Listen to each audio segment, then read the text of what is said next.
Olá, como estão vocês? Continuando nossos vídeos sobre doenças transmitidas por alimentos, hoje vamos falar sobre o micro-organismo que mais causou doenças transmitidas por alimentos nos últimos anos. Então, aí com vocês, Escherichia coli, né? Que é um bastonete gram-negativo, não formador de esporo, anaeróbio facultativo, temperatura ótima de crescimento é 35 a 37 graus, um pH entre 6,5 a 7 e ele ainda é fermentador de lactose, produzindo gás a 35 graus. Essas características, né, bioquímicas, né, de desenvolvimento desses micro-organismos, eu não comentei muito, mas essa é uma forma, né, de caracterizar tanto o gênero e, às vezes, em algumas situações, as espécies, né? Claro que hoje nós já temos as tecnologias, as metodologias que usam, por exemplo, aí, como o PCR, né, utilizando o DNA para detectar nos alimentos, mas isso se tratando de detecção, né, de micro-organismos em alimentos ainda está se iniciando. Então, hoje a gente ainda, vocês podem ver até as metodologias, né, oficiais e de muitos laboratórios ainda realizam esses testes utilizando meios de cultura e métodos bioquímicos para fazer a diferenciação aí dos micro-organismos.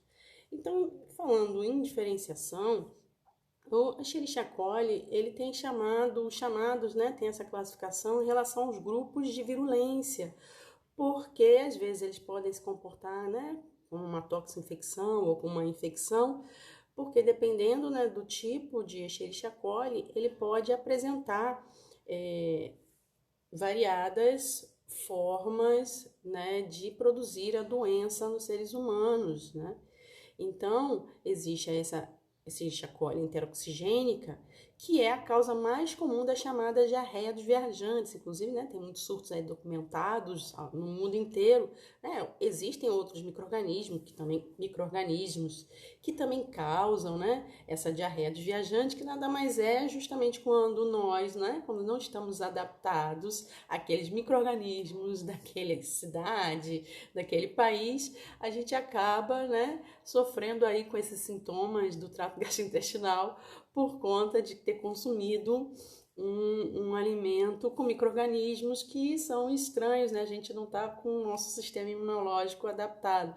Muitas vezes a gente acha que é muitos, né? Acham que é por conta dos temperos, vamos dizer assim, mas na verdade esse tempero é uma outra coisa. Tá?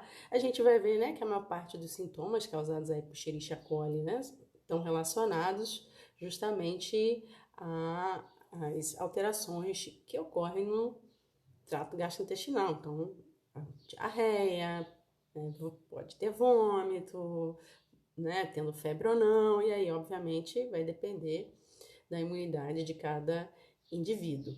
Por exemplo, aí a Escherichia coli enteropatogênica, né, ela é muito relacionada à diarreia infantil e neonatal. Às vezes pode estar até relacionado até com infecção hospitalar. A gente vai ver, se vocês forem lembrar, né, mais à frente, quando eu for falar dos alimentos incriminados, o leite, né, por exemplo, às vezes pode ter, né, a vaca pode desenvolver Escherichia coli, mas a Escherichia coli está que no ambiente. Depois a gente vai ver por quê.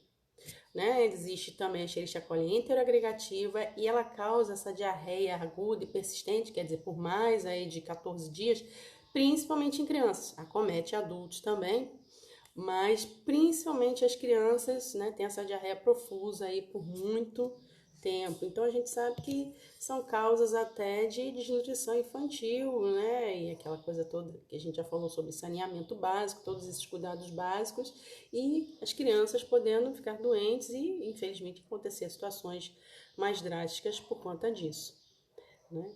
Tem-se também a Escherichia coli enteroinvasiva, quer dizer, o próprio nome denota, né, esse aspecto, né, de invadir os tecidos e isso causar a doença. Então, uma enterite semelhante à Shigella, a Shigella também conhecida como disenteria bacilar, né, às vezes pode produzir uma diarreia sanguinolenta, né.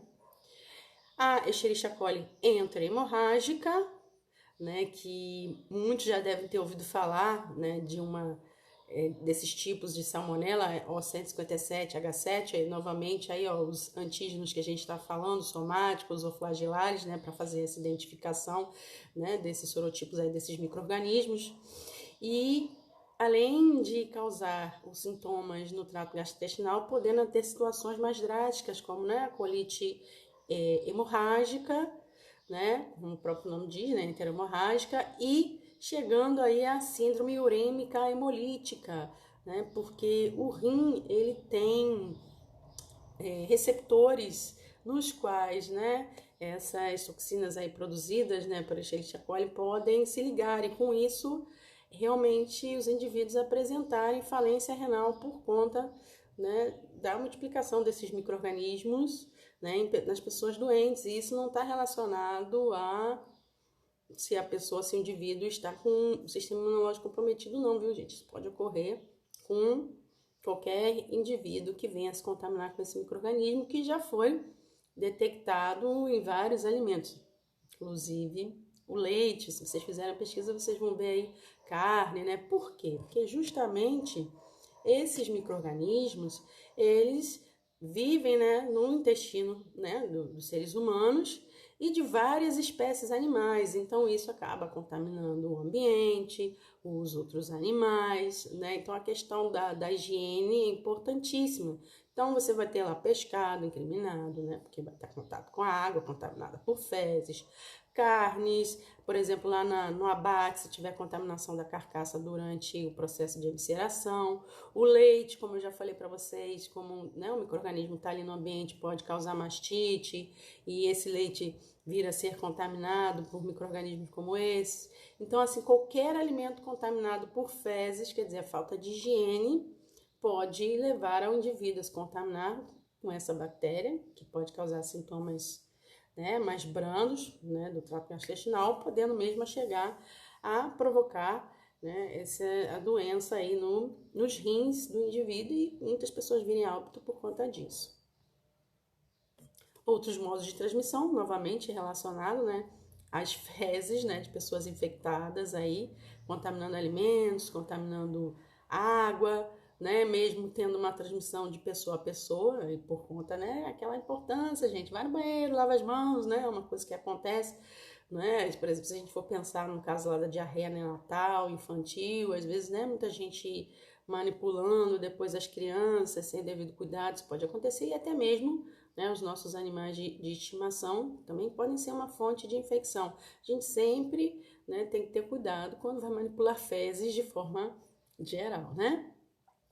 E aí uma coisa que eu comentei pouco em relação aos outros alimentos, mas é difícil você diferenciar, né, nessa questão de período de incubação, porque na verdade são muito próximos os sintomas, né, dessas doenças, né? Vocês viram que às vezes tem algumas especificidades, mas de forma geral os sintomas estão relacionados ao trato gastrointestinal, e especificamente aqui em relação a Escherichia coli, a literatura citando aí, né, que você vê que pode ter um extremo, né, a outro, de ser em algumas horas ou até mesmo, né, chegando a 2 dias, os indivíduos apresentarem aí os sintomas. E às vezes fica até difícil a gente lembrar que foi o que a gente consumiu, né? Qual foi o alimento que a gente consumiu que causou essa doença. Mas o mais importante, como sempre, é lembrar das questões de higiene, de manipulação, porque não é simplesmente, às vezes, uma diarreazinha, né, que pode acontecer coisas mais graves, como a gente vai ver mais à frente com outros micro-organismos, por exemplo, aqueles que causam alguns tipos de intoxicações alimentares. Novamente, agradeço, né, o fato de vocês estarem nos acompanhando toda semana, acompanhando esse vídeo. Continuem nos acompanhando, certo, pessoas? Pode falar se, né, podem dizer se os vídeos, né, estão agradando ou não, a gente aguenta, tá? Mas a gente faz isso tudo com o objetivo de instigar a todos a estudarem, tá, gente? Porque na realidade existem muito mais coisas sobre esses assuntos. Então, muito obrigada e aguardo a todos, ó, na próxima semana. Até mais!